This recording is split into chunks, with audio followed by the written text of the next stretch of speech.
Emma, how's your day been so far? Good one? Really nice, thank you. I finally watered all my plants, only 3 weeks late.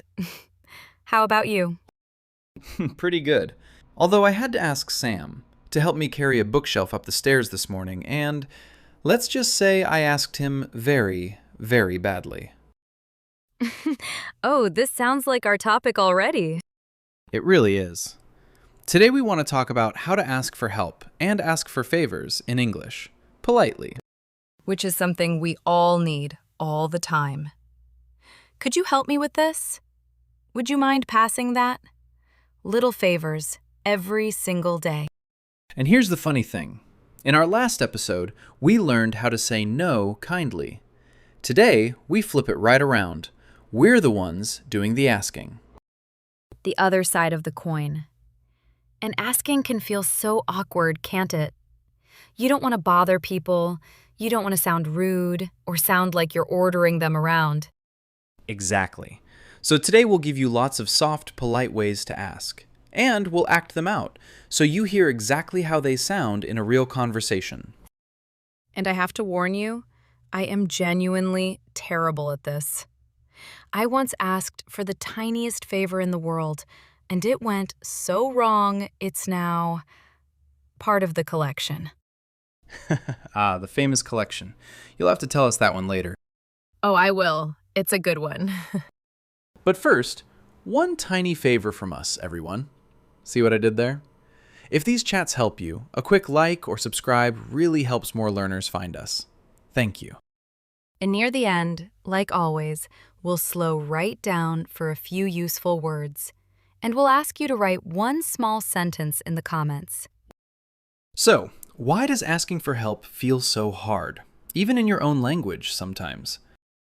I think because you're asking someone to give you their time or their energy, and nobody wants to feel like they're being a burden. So we go quiet and we struggle alone instead.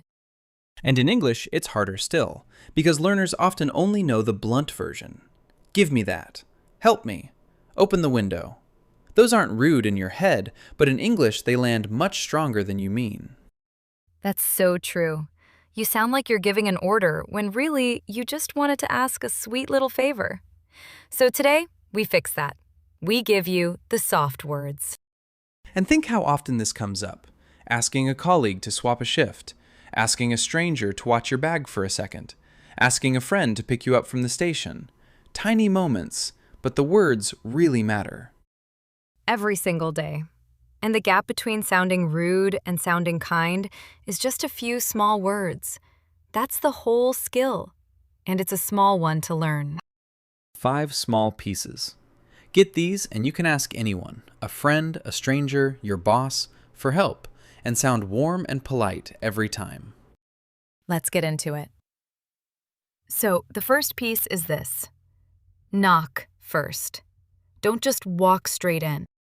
I love this one. Think about a door. You don't fling open someone's door and start talking. You knock, and you wait a second.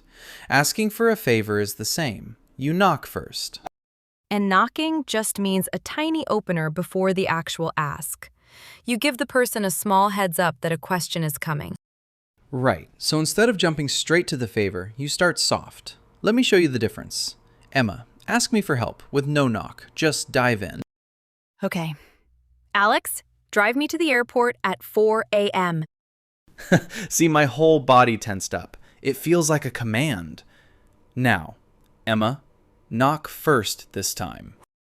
Alex, can I ask you a favor? Is now a good time? And that's completely different. The door opened gently. I feel like I have a choice. So here's your phrase bank for knocking. The easy one. Can I ask you a favor? A little softer. Could you do me a favor? And my favorite, the considerate one. Is now a good time? Or, are you busy right now? You're checking before you ask. People love that. And one for a stranger. Sorry to bother you. Could I ask you something? That little sorry to bother you is pure magic in English. And at work, have you got a second? Is a lovely, easy one. So, your turn, listener. Think of one small favor you might ask someone today. Now knock first. Say in your head, "Can I ask you a favor?" Lovely. That's the door open. Now, the second piece. And this, Emma, is the heart of the whole episode. The magic softeners. Ooh, yes. These are the little words you wrap around your request so it sounds gentle instead of hard. Think of it like wrapping a gift. The same thing inside, but softer to receive. Perfect image. Because the request can be tiny, past the salt, but how you wrap it changes everything. So here are the 3 magic softeners. Number 1, could you possibly... My favorite 3 words in English. Could you possibly help me with this? Could you possibly move your bag? It sounds so kind. Number 2, would you mind... But careful, this one has a little trick in it. Would you mind is followed by the ing form. Would you mind helping me? Would you mind opening the window? And the little trick? If you want to say yes, you actually say no. Would you mind helping? No, not at all. Because you don't mind. It confuses everyone at first. It really does. And number 3, I was wondering if... This one is beautifully soft. I was wondering if you could help me. I was wondering if you had a moment. And here's a useful little secret. You can soften even more for a boss or a stranger. With a close friend, "Could you help me?" is perfectly fine. But with your manager, you reach for more wrapping. I was wondering if you'd possibly have a moment to help me with something. Right. Same request, just more soft paper for someone you don't know well. With Sam, I say, pass me that. With a new client, never in a million years. So, match your softener to the person. Let's act it out so people hear all 3. Alex, your bookshelf this morning. Ask me, but use a softener this time. Emma, I was wondering if you could possibly help me carry something later. Would you mind? Oh, of course. See, I said yes immediately because it sounded so warm. Now, your turn, listener. Take a small favor and wrap it. Could you possibly... Say it softly in your head. That's the gift. Beautifully wrapped. Now, the third piece. Give a small reason, just one. This one's clever. People say yes far more easily when they know why. A reason gives them something to hold on to, like a little handle on the request. Exactly. Could you help me is fine, but could you help me because I can't lift this on my own? That's easier to say yes to. The why does half the work. And it doesn't need to be a big, dramatic reason, just a small, honest one. Because I'm running a bit late. Because you know this area better than me. Let me show you. Emma, ask me for my umbrella with no reason. Could I borrow your umbrella? Fine, but a bit flat, right? Now add a small reason. Could I borrow your umbrella? Because it's pouring and I've got a long walk home. And now I can really see it. I want to help. The reason painted the picture. So your phrase bank, just glue a little because onto your ask. Could you help me because? Would you mind waiting because? I was wondering if you could explain because I didn't quite catch it. Your turn, listener. Take your favor from before. Now add one small because. Say it in your head. Could you possibly help me because...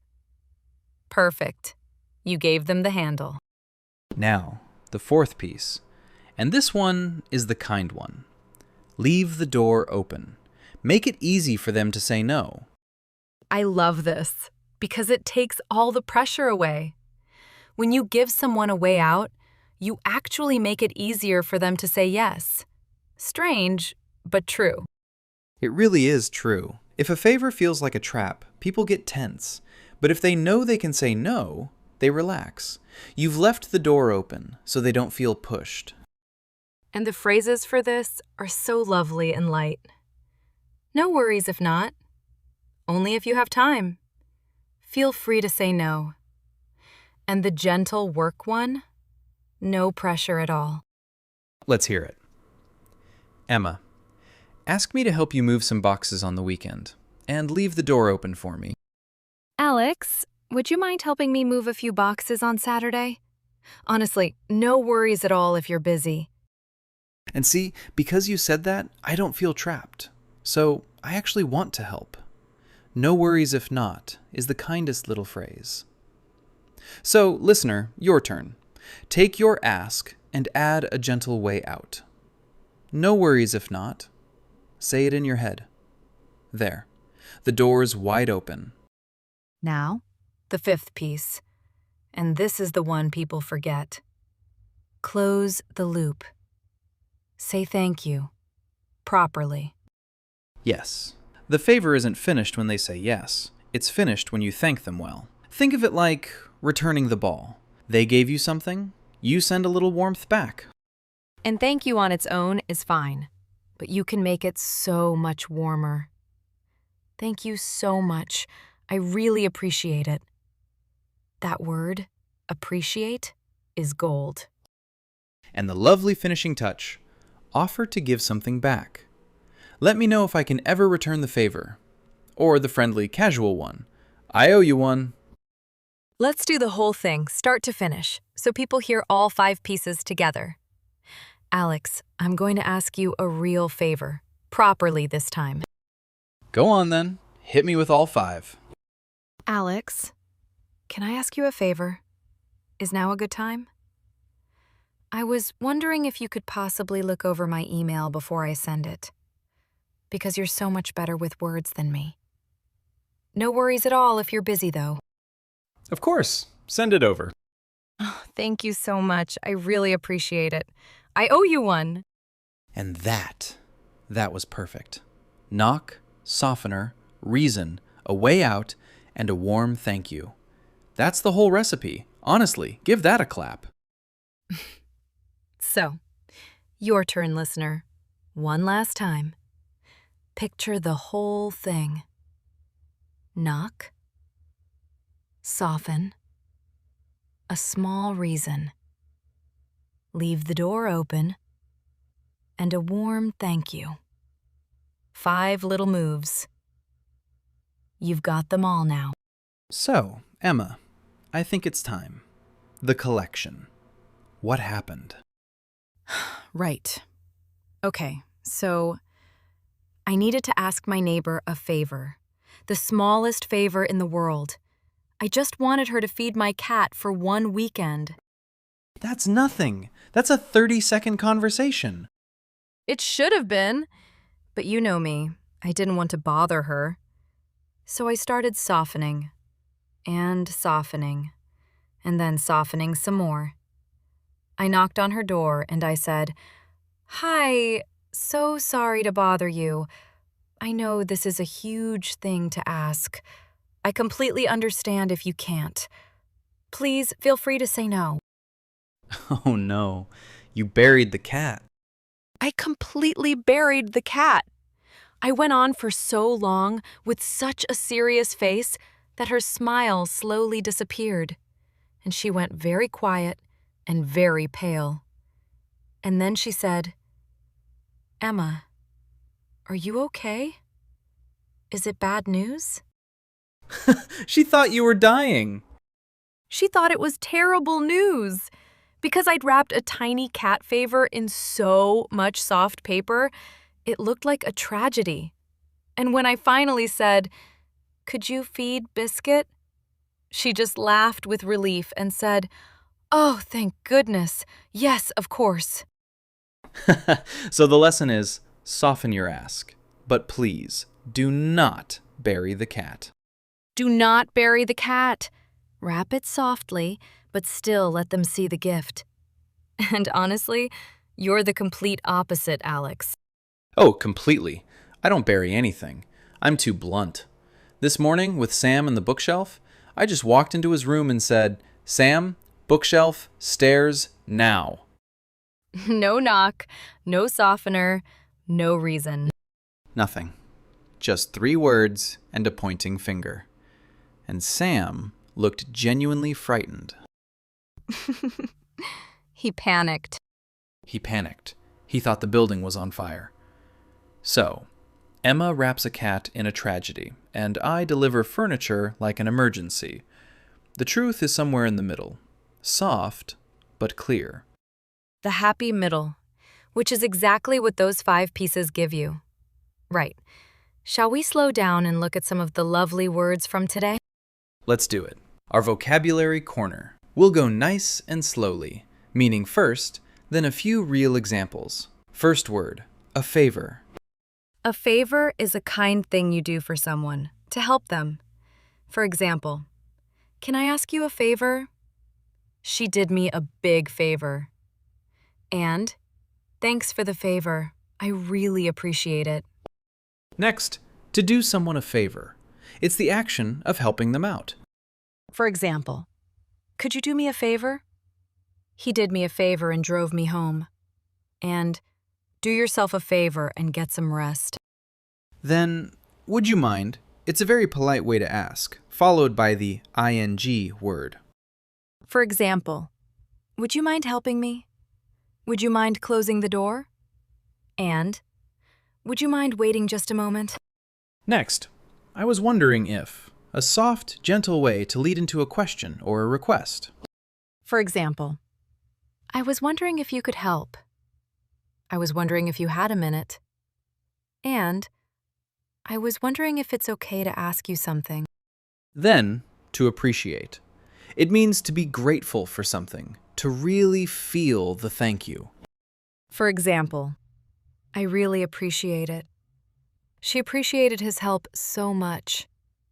And, I appreciate you taking the time. And one more, to owe someone one. A friendly way to say you'll help them back in the future. For example, thanks so much. I owe you one. He owes me one after that. And, you really helped me. I owe you one. And if a couple of those went past quickly, that's completely fine. Just play this part again and try making one sentence of your own with a word you liked. So, let's pull it all together. Asking for a favor kindly is just 5 small moves. 1. Knock first. A little opener before the ask. 2. Use a magic softener. Could you possibly? Would you mind? I was wondering if. 3. Give one small reason. A little because. 4. Leave the door open. No worries if not. And 5. Close the loop. Thank them warmly and offer to return it. And remember, asking for help isn't a weakness. Everybody needs a hand sometimes. Asking kindly is a real skill. And now you have the words for it. And here's how to make it stick. Don't try to use all 5 at once. Just take one magic softener. Could you possibly? And use only that the next time you need a small favor. Then, the next time you ask someone for something, try wrapping it softly. A little knock, a soft "could you possibly?" and a warm thank you at the end, small and kind. And come and tell us how it went in the comments. Saying it out loud makes it real, and it gives a little courage to the next shy person reading. So, over to you. Here's our question for today. What's a favor you find hard to ask for? Tell us below. You're among friends. We read every single one. And be honest, are you the over-softener like Emma, or the Sam, bookshelf, now person like me? We'd genuinely love to know. And if today helped, a like, a subscribe, or sharing it with a friend who's learning English means the world to us. Thank you for spending this time with us. Everything you did here was real practice. Feel good about that. And next time, we'll talk about something really fun. How to make plans with friends. Are you free on Saturday? Let's grab a coffee. All the easy, natural ways to set something up. Ooh, the happy part. Once you can ask for a favor, you can ask someone to hang out. So, until next time, keep going, keep speaking, and go gently on yourself. That's all from us today. I'm Emma. And I'm Alex. See you in the next one. Bye for now.